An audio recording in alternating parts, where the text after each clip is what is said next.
Well, let's look at solving inequalities by addition and subtraction. And we're going to go about this the same way as we would if it was just a regular equation, except we're dealing with an inequality, less than, greater than, less than or equal to, greater than or equal to.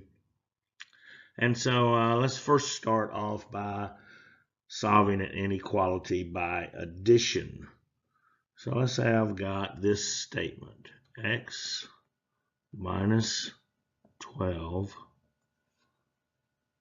is greater than or equal to 8. Well, in looking at this, if I'm going to isolate the x, well, I just simply want to add 12 to both sides of this inequality. And then I'm going to solve this. Of course, these will cancel. And I am going now to be left with x is greater than or equal to 20. Very cool. Now, in fact, if I graph this on a number line, let's say that this is 20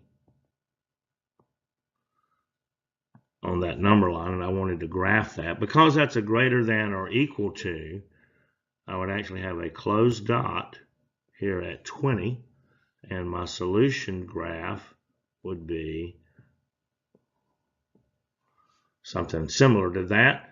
Hopefully you can draw straighter lines than I did right there, but that would say that x is greater than or equal to 20. Now, what about solving inequalities by subtraction? Well, let's say that I've got something similar to this. I've got x plus 19 is greater than 56. All right, x plus 19 is greater than 56. Well, if I want to solve this, I can just subtract 19 from both sides. Okay, so 50, so it's going to leave me x is greater than, let's see, 56 minus 19, got a 7, and 3, 37. 56 minus 19 is 37. X is greater than 37.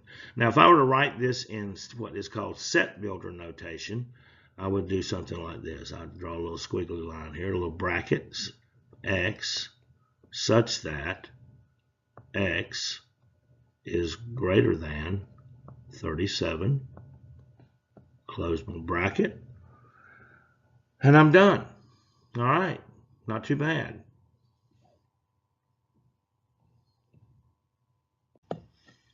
Let's look at one more quick example solving inequalities by addition and subtraction, but this time we're going to have variables on both sides of the inequality. So here, let's take a look. So we got, how about 5x is less than or equal to 12 plus 4x. Okay. Now, so what do I need to do?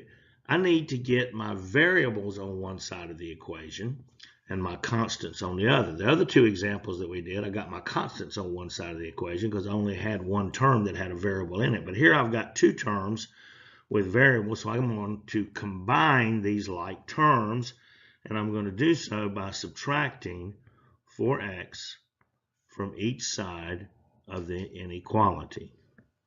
And then when I do so, I can just simplify this, and now I've got x is less than or equal to 12.